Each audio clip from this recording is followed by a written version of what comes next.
Jailer का हाथ लड़के की टांग पर रखा था, लेकिन लड़के ने नफरत से झटक दिया, क्योंकि उसके घर में सैकड़ों लड़कियां लाइन में लगी थीं।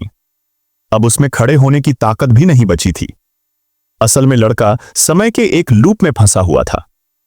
हर दिन उठते ही वो वापस पिछले दिन में पहुंच जाता। शुरुआत में तो उसे मजा आता था। हर दिन एक नई गर्लफ्रेंड बनाता, बिना किसी रिस्पॉन्सिबिलिटी के खूब मौज करता, हर तरह का सुख भोग चुका था। लेकिन वक्त बीतते ही उसे सब बोरिंग लगने लगा, क्योंकि यादों के अलावा कुछ भी अगले दिन नहीं ले जा सकता था। फिर उसने यूं ही एक लड़की को चुना। उसे बताया कि वो एक ही दिन में फंसा हुआ है। इस लड़की का नाम था मू शुए, और उसने उस पर यकीन नहीं किया। उसने अपनी फ्रेंड को मैसेज करके कहा, आज तो एकदम अजीब लड़का मिला है। लेकिन तभी लड़का घड़ी की ओर इशारा करके बोला, तुम्हारी फ्रेंड कॉल नहीं करेगी, क्योंकि वो अभी अपने बॉयफ्रेंड के साथ है।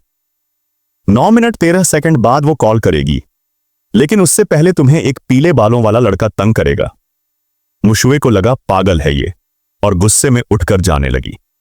पर तभी वो एक पीले बालों वाले लड़के से टकरा गई। लड़के ने उसका हाथ पकड़ लिया। मैडम, लगता है आपने मुझे चोट पहुंचाई है। एक ड्रिंक पिला दो, माफ कर दूंगा। मुशुए ने खुद को छुड़ाने की कोशिश की। तभी पीछे से वो चेन ने कहा, ओए सुन, पीले बालों वाले, इधर आ। वो लड़का गुस्से में था, और जैसे ही उसने हमला किया, वो चेन ने पहले से ही बचने की प्लान बना रखी थी। वो एक तरफ हो गया और एक पंच उसके चेहरे पर मारा। 30 लाख बार ये दिन दोहराने के बाद वो अब फाइटिंग समेत हर कला में माहिर हो चुका था।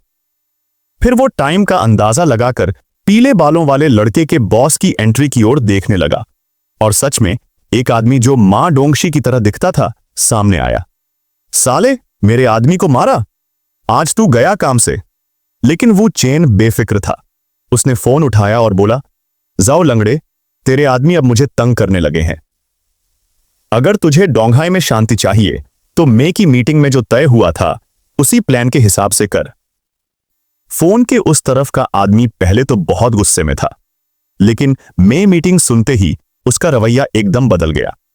उसने फोन पर ही अपने आदमियों को डांटा और वो चेन से माफी मांगने को कहा।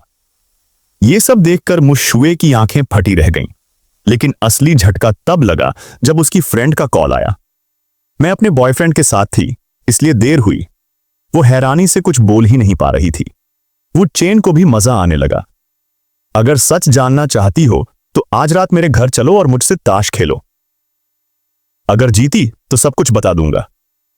मुशुए को कोई जब उसे चैलेंज करे, ये बिल्कुल नहीं सुहाता। ताश ही तो है, डरती नहीं मैं। देखते हैं कौन जीतता है। अगले दिन वो चेन बिस्तर से उठा, बगल में तकिया खाली था। उसने सोचा, एक और उबाऊ दिन शुरू हो गया।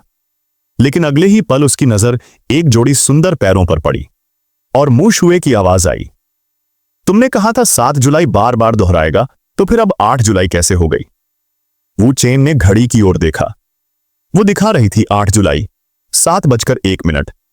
शुरू में तो वो खुद भी हैरान था। फिर भागकर बाथरूम गया, खुद को शांत करने के लिए। पानी की बूंदें जब स्किन पर गिरीं तो उसे यकीन हो गया ये सपना नहीं, सच है। और यहीं से सब शुरू हुआ।